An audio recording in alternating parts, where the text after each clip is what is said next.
Hello friends, hello traders. ये video में जो आप जिसको देख रहे हो, जो मेरे नीचे फोटो दिखाई दे रही है, एक यूक्रेनियन ट्रेडर है। इन्होंने हाल ही में फ्राइडे में खुद को अपने लैम्बोर्गिनी में शूट किया।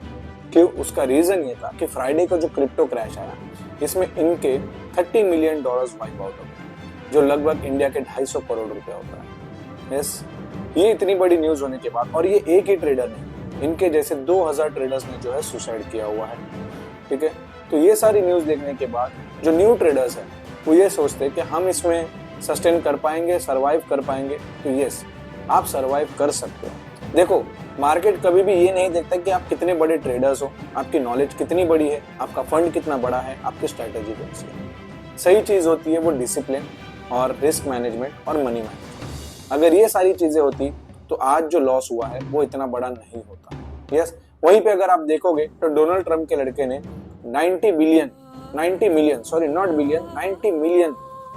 अमाउंट का अर्न किया हुआ। ठीक है, वो इनसाइडर ट्रेडिंग हुई, सारी चीजें हुई, बट अगर यही सारी चीजें मैं आपको बताना चाहता हूँ, अगर आपके पास एक सही मेंटोर है और आपको डिसिप्लिन सिखा रहा है और अगर आप उनका सुनते हो, जैसे स्टॉप लॉस लगाना, मनी मैनेज करना, रिस्क मैनेज करना, तो ये सारी चीजें नहीं होती है। यस, तो सबसे बड़ी चीज जो होती है वो रिस्क मैनेज करना होता है और स्टॉप लॉस के साथ काम करना होता है। अगर आपको लॉस दिख रहा है या तो स्टॉप लॉस नहीं लगा रहे हो, तो अगर लॉस दिख रहा है तो उससे निकल जाना चाहिए। अगर नहीं निकलते हो तो वो आपको कहीं ना कहीं यही सारी चीजें करने पे जो है मजबूर करती है। ठीक है, तो ट्रेडर कितना भी बड़ा हो, फंड कितना भी बड़ा हो, मार्केट वो नहीं देखता। आपका डिसिप्लिन कितना अच्छा है, मार्केट हमेशा वो देखता है।